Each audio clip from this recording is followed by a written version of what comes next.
This episode of the Game Over Greggy Show is brought to you by Casper. Casper is an online retailer of premium mattresses for a fraction of the cost.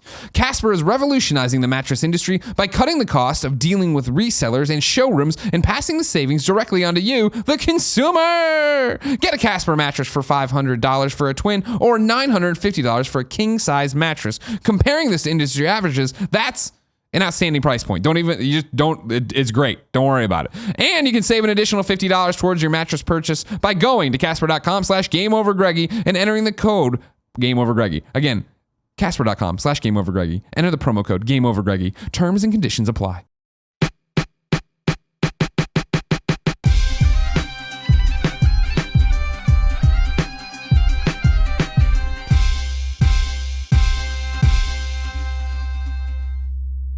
Tim? Yes. What's your topic? So my topic is going to definitely be a nice end to this episode of ridiculous shenanigans. Great. I want to talk about the Romeo and Juliet movie from 1996. Claire Danes. Claire Danes. Shout out to Claire Danes, though. Now, here's the thing about Claire Danes. I'm going to look at the IMDb page. Great cast. John motherfucking Leguizamo. But I can't remember who Romeo was. Leonardo DiCaprio. It was Leonardo DiCaprio, John Leguizamo, the guy from Oz who was in Everything Now. Ernie Hudson. No, not Ernie Hudson. He was from Oz as well. Yeah, look that up. Hurry up. Stop fucking around. But Claire Danes was A-okay. Well, I mean, this is like, because this was you can look through whoever you're looking for. But this was the thing I remember when this hits when I'm in high school. Mm-hmm. And this is like her, and I'm probably wrong, but in my mind, her first big movie after My So-Called Life. And My So-Called Life was totally when I like totally developed a crush on this woman. Of like she's in high school too, right? And like this loner outcast kind of thing or whatever. In love with, of course, the Joker, Jared Leto. And then to see her go to this, and in the time it was such a big deal that she was like this super hot thing, and then Leonardo DiCaprio, of course, super hot thing. Perfect. I mean, I do not believe in any couple in the history of couples more than those two human beings together. I just want maybe Brittany and Justin. I want to give a shout out. Wait, did they really Brittany date though? No. Oh, okay. No, but I mean, just making sure I understand. There's a fantasy that I'm trying to uphold here. What about Kate Doesn't Winslet end well and the kid? No, that's a joke. Near, far, wherever you are. You're shaking. God, this movie was fucking good. It's so fucking cool. Baz Luhrmann. Baz Luhrmann did that, and then he did Moulin Rouge, and you were like, "What the fuck, Baz Luhrmann? Where you come from?" Then can't remember anything else he did after that. Moulin Rouge was so dope too. Moulin Rouge was awesome. And all of them had really like this is one of the things that I loved about his style. I love about his style is that he really picks. Like you can tell he sits and listens to music and like envisions the story through music, which is the most important thing. Which is really, really awesome because they're all sort of like really long, amazingly directed music videos. Yep. But with awesome fucking covers of the song. I'm thinking specifically more Moulin Rouge. I think if I remember, I forget what the song was. There was a Prince cover in Romeo and Juliet. What was it though? I'm trying to figure out. There was a couple songs from Romeo and Juliet that were awesome. I can't remember what it was. Oh, When Doves Cry. Yeah. Dude, the soundtrack is like good. The Romeo and Juliet soundtrack is like it starts with like Number One Crush or whatever. Isn't it Garbage Song? Like there's a lot of it's only like 5 times platinum. Yeah, it's like an amazing. I remember getting that CD and being like, and my sister actually, I was in 6th grade I think when it came out, or 6th grade I think, and I was like, wow, what a fantastic.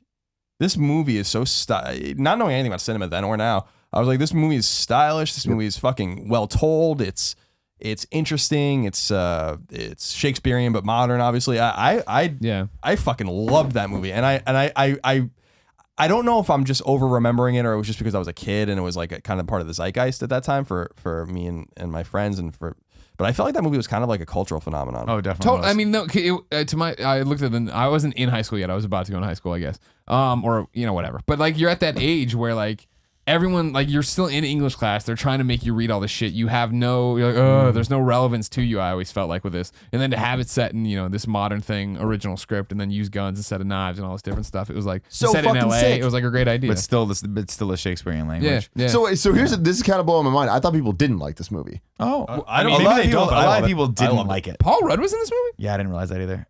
I was thinking of Harold Perrineau. Oh, okay. You know him. You've seen this guy in everything.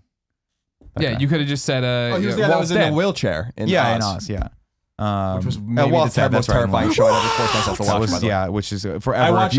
I watched Oz in high school, and I'm like, I don't know why I'm forcing myself to watch this. So I can't stop.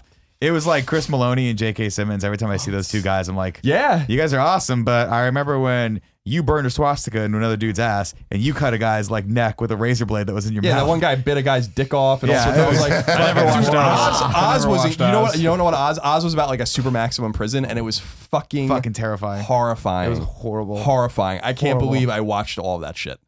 I was like, I don't know. Did it have anything to do with Wizard of Oz at all? They called the 40.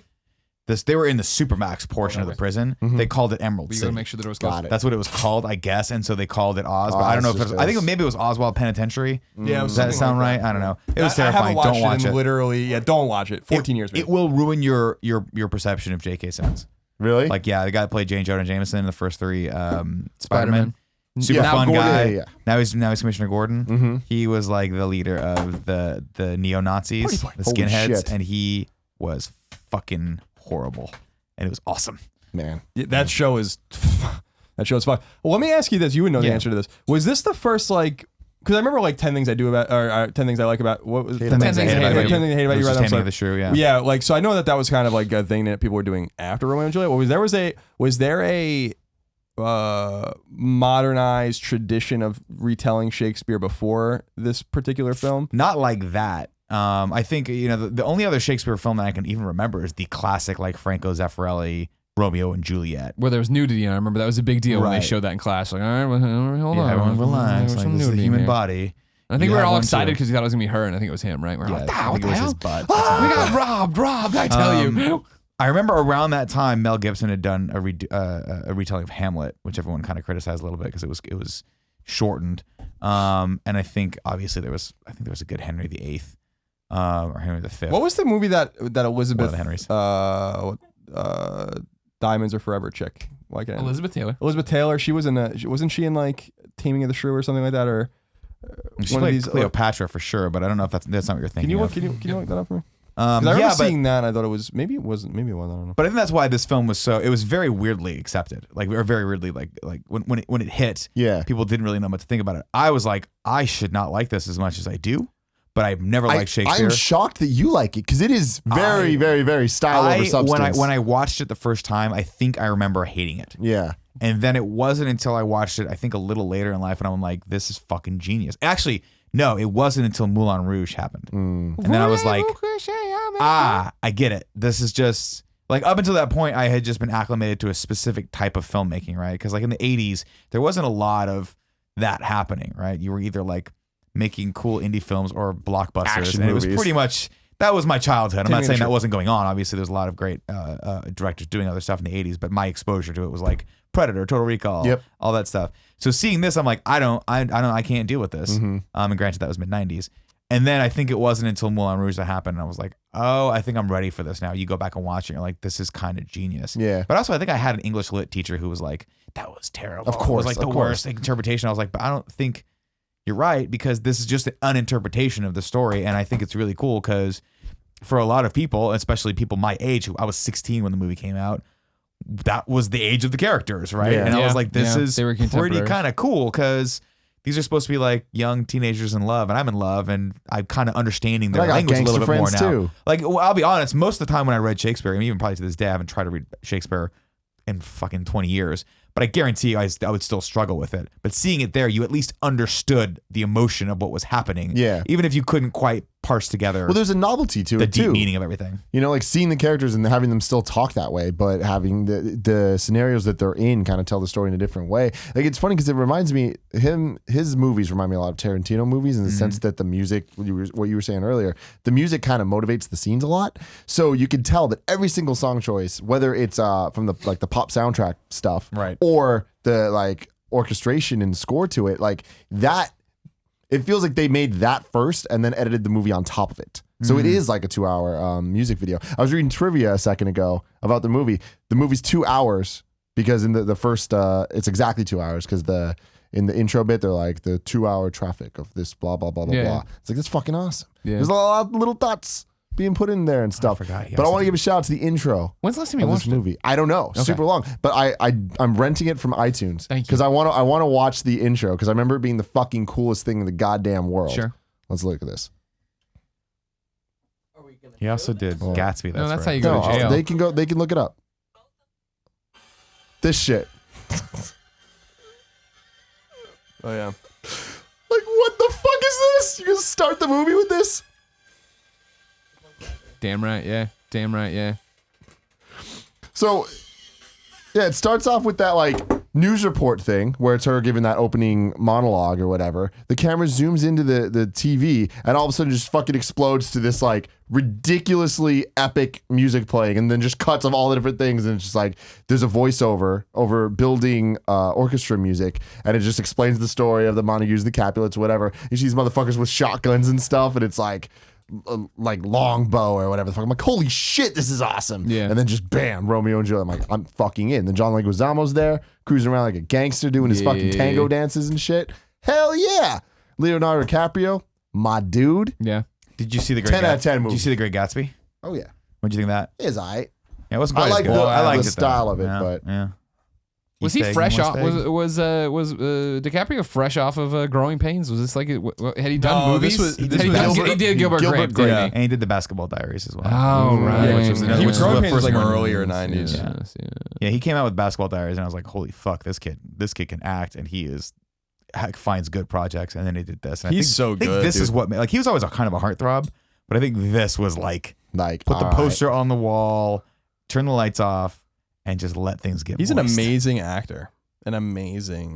Just an amazing. He is a actor. great actor. And he's only getting better with age too. Like the I'm glad he Revenant was finally fucking won his. amazing. Didn't he Yeah, finally win? he finally won an Academy Award for the He was in Revenant. Titanic. Who's the guy? man. Who's the guy that you follow me on this one? It just started a sports show on HBO. And he has that awesome promo where he's like, I believe in a Bill Belichick, whatchamacallit, like presidency, I believe that every Leonardo DiCaprio movie would be just a little bit better if it was a Matt Damon movie. Jim Rome?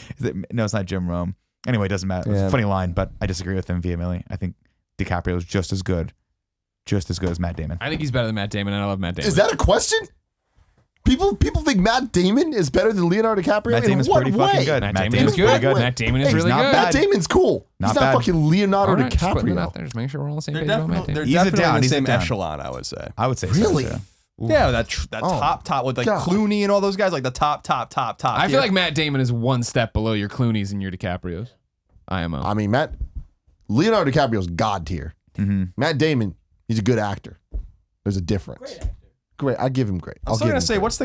I can never remember the guy's name. Plays Ernie Hudson. No, Nightwing in the third Batman movie. Joseph Gordon-Levitt. He's fucking awesome too. I love that guy. Oh yeah, he's awesome. Not that He I know brings anything good about projects, actors, too. but Yes. Great project. and we're about to see the great actor Jared Leto tonight. So I can't wait to see that. That's actually the thing I'm looking Oh my forward to God. most. I want to see that, and I want to see Batman swim. And if I can see those two things, I'm You're done. gonna- I'm done. yeah. You want to All see right. Batman swim? By the Yeah. time you see this video, our reaction to Suicide Squad's up, so make sure you go check that out Should we on make kindoffunny.com. a Maybe one of quick- us is dead by now. A quick prediction. No, because it's so old by then. Who Oh, cares? good point. Right, this is coming out. If like you didn't 5 know, weeks ladies from and now. gentlemen, this has been the Game Over Greggy Show each and every week. 4, sometimes 5 best friends gather around this table. Each bring a random topic of discussion for your amusement. If you like that, head over to patreon.com/kindoffunny, where you can toss us a few bucks and get each and every episode early, along with a bunch of exclusive things and perks and goodies and tiers and whatever. If you got no bucks to toss, though, head over to youtube.com/kindoffunny, where we post the show topic by topic, day by day, until it goes up as one big video or MP3 around the world. Until next time. those. Look at that ice cream scope, huh? Jesus Christ! I'm you can not- throw some weight up. I'm if you not want, doing. Oh, I know. totally could. I could flip this whole table if I wanted to. It's an IKEA. Dare me to table. do It's it. not. It's only. Dare me to do it. Please don't. Dare It's, me. It only. Until next time, it's been our pleasure to serve you.